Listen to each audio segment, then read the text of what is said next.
Do you feel like your spouse is keeping you back?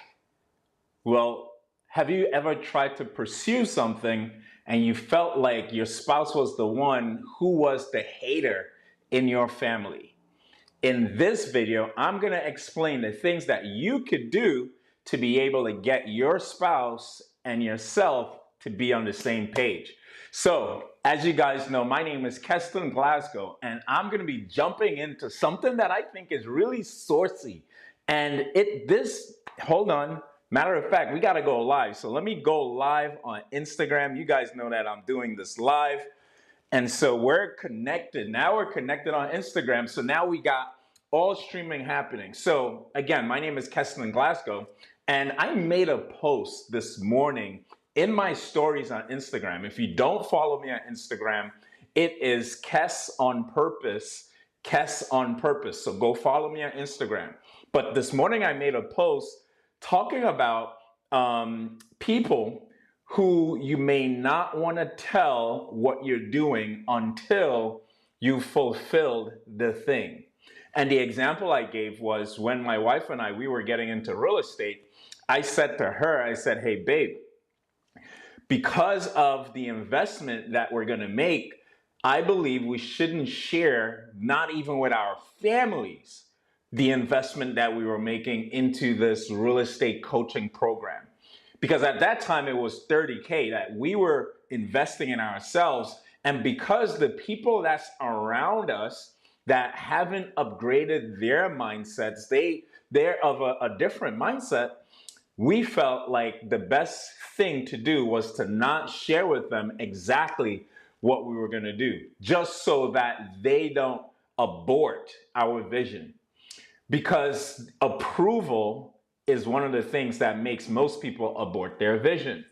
And so when I made that post, this person reached out to me and said, he was like, hey man, what if this person was your wife? What if this person was your spouse? And so this is one of the things that people really face in real lives, where they're already married, they're already in this committed relationship, and they feel like their partner is keeping them back. And so if you feel the same way, today's your lucky day. I'm going to give you guys some strategies and some tips so that you guys can get on the same page. Now, here's the thing. If you are single, if you are dating, if you are not married, the advice that I would give you is absolutely different than someone that is married. If it is that you are not married and you're dating, I would say get up out of there. Honestly, like if you're unequally yoked, then I would say like stop investing your time in someone's potential. Let it be who they are. Unless you wanted to do that, right? Like if it is that you could know that this person wouldn't be the person to go the miles with, then you should just let go now. Like, why are you still around? Like, stop thinking that you could change people. It's the hardest thing to do. I'm a life coach, I'm a relationship coach, I'm all types of coaches, and I'm telling you that it's difficult to try to change someone's perspective, right? So I needed to get my singles, engaged, not married people out of the way. Now, if you are married, guess what? You're stuck. The advice that I'll give someone who's married is absolutely different. And so if you're married, this is for you, right? Because what are some of the things that you could do if it is that you are in a relationship with you're married, but you feel like that person is keeping you back? Here's one of the things, especially let me talk to my men for a quick sec. What this really means is that you're not as good as a leader as you should be. I know it's not what you wanted to hear, but it's absolutely the truth. You're just not as good as a leader as you should be. And here's the reason why.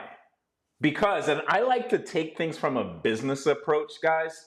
And so here's my business approach to things.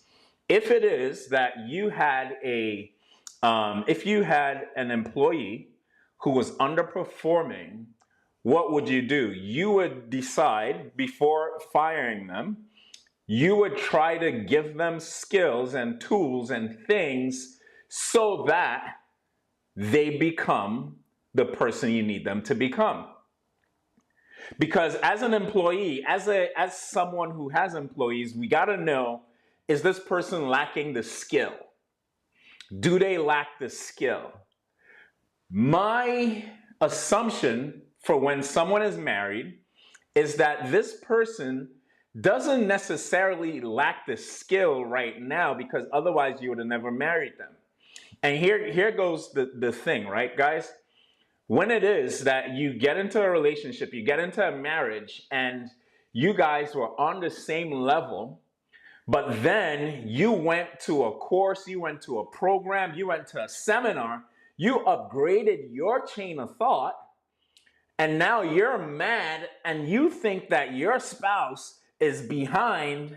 Guess what? That's on you as well. And guys, I am guilty of this. The only reason I can share on this is because I'm guilty of this, right? Hey, I'm looking over to my Instagram. I see some of my peeps over there. Tiff, what's good? My man Taz, what up, dog? Man, you should be up here. We should be chopping it up, man. Shoot. Anyway, so when you go to these workshops, seminars, conferences, and you come back with this upgraded paradigm, this is now up to you to be able to come back and impart into your partner. If not, you take them. Right now, I'm talking to my men. You take her. And ladies, if you are the visionary in your relationship, then I'm talking to you too. Because I know a lot of alpha females who are the visionaries in their relationship. And so if you're responsible for casting the vision for your business, not necessarily a marriage, right? Like, I'm not talking about for your family. I'm talking about just the business aspect, right? Just being very clear on that. If this sits in your lap, then this responsibility is on you. And so one of the things that I started to do, I started to tell my wife, hey, if we don't go, I'm not going. Because outgrowing your spouse, it's not worth it. You would literally start to think about divorce if you continue to outgrow your spouse in a way that makes you feel frustrated. So one of the things that I started doing in my home was I tried to come back, and one of my mentors, they say, hey, you came back and you gave your wife the doggy bag, right? Like when you go to a restaurant and you bring the leftovers for them, like that's what you do when you go to conferences. And guys, I would go to a 3-day seminar, come back, my wife asked me, how was the conference? And I'll be like, oh man, it was cool. That's how I explain things. I was like, yo, it was cool. Right? Like, yeah, it was cool. And so that's the doggy bag. We've given the doggy bag to our spouse. And so instead, this was something that I try to get better with. Every day I would try to call and give a summary as to some of the things that I learned, some of the things that I did. Because if I don't, then when I get home, like, I'm not a big note taker. I process and I take things in. So this is why I just prefer to go to the conference with her. Like, let's go, right? And so there's especially if it's a new concept. Like if you're getting into something new, I would absolutely recommend that you take your partner with you. If it's something that you guys are already on the same page about, and you are now niching down into your speciality, into your thing. Like, so let's say you're both in real estate and you want to learn sales because sales is your thing, and marketing or TC transaction coordination is her thing. So she doesn't need to go to the sales seminar with me because we're both already on the same page about the type of business that we're doing together, right? Just making clarification that this mainly applies when you're trying to get on the same page about the type of business that you guys are doing together, right? Like that's the main thing that you want to be careful of, because if it is that you're jumping into a business and your partner isn't on the same page, then of course it's going to feel like hate. Of course there's going to be resentment. Of course. And the resentment could come from either person, because you could be feeling like she's or he is keeping you back. And then they could be feeling like, well, he found or she found their purpose, and now I'm just over here. I got to go try to find my own. And so it could play either part.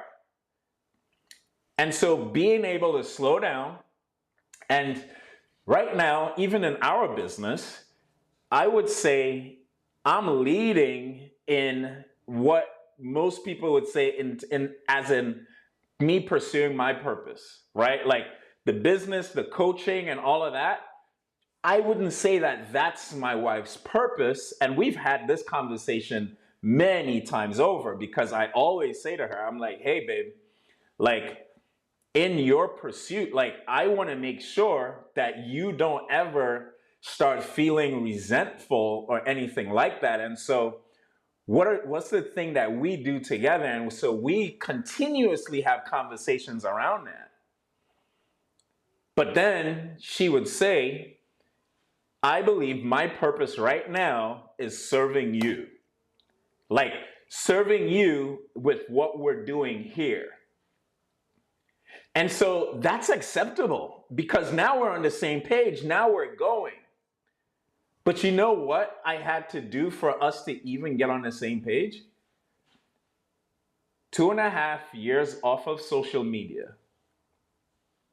2.5 years off of doing no business at all, where it was just getting to learn each other and ourselves.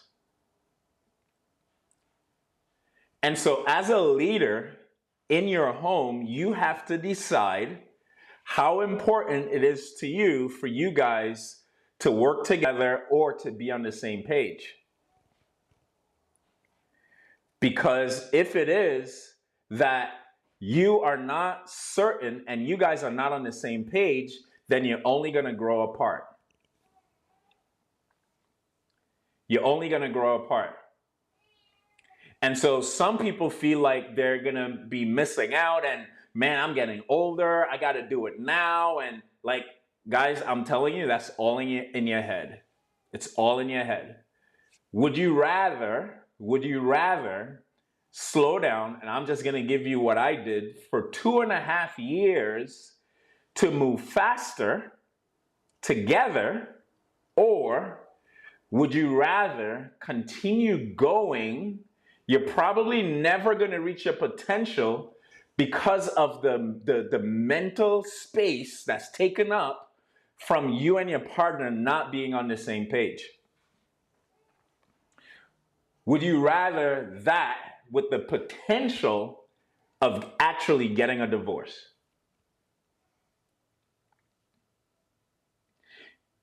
You choose, right? Those are the only options. Like, why would you just stay there in a relationship with someone knowing what the answer is, but you're too selfish in trying to pursue your own thing versus getting on the same page?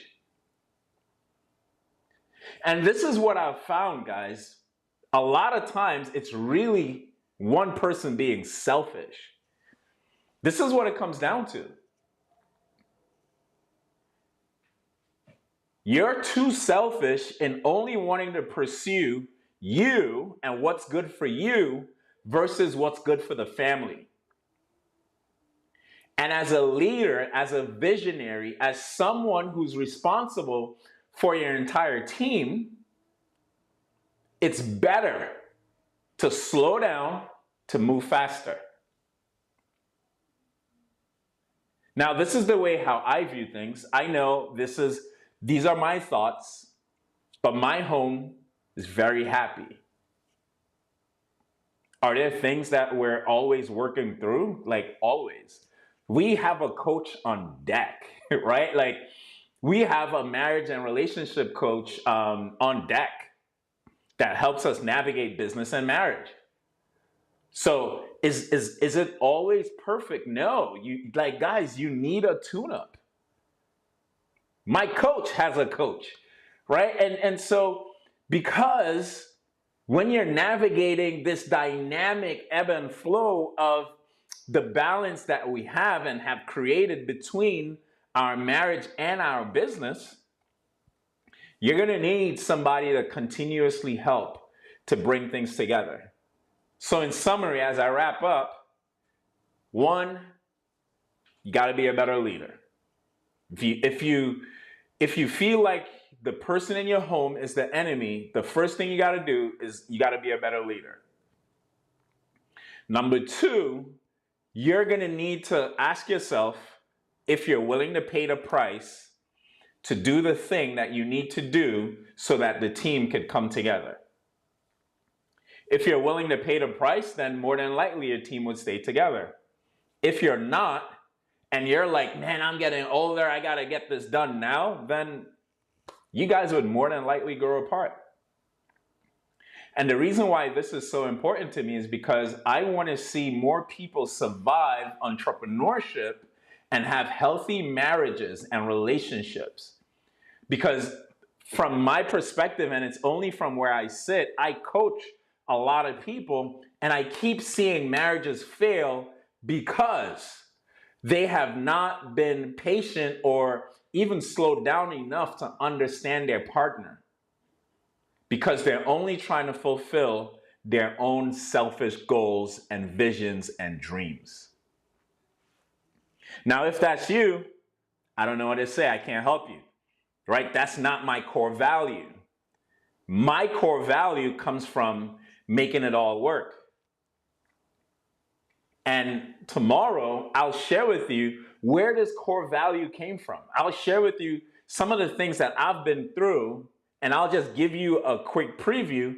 I have lost my family in the past. This is why this is a core value for me. This is why when you look at my Instagram, you look at my social media, you see my family, because I understand what it is to lose your family. And so you could either learn from someone else's experience or go just experience it for yourself. Let me know how that goes, right? Or you could just learn from someone else's experience, and that's why I'm here. That's why I'm so passionate. That's why I'm going to come back and continue to share on these principles that I've learned. So if it is that you are in a spot right now, I want you to hear this as I end. Hear me out.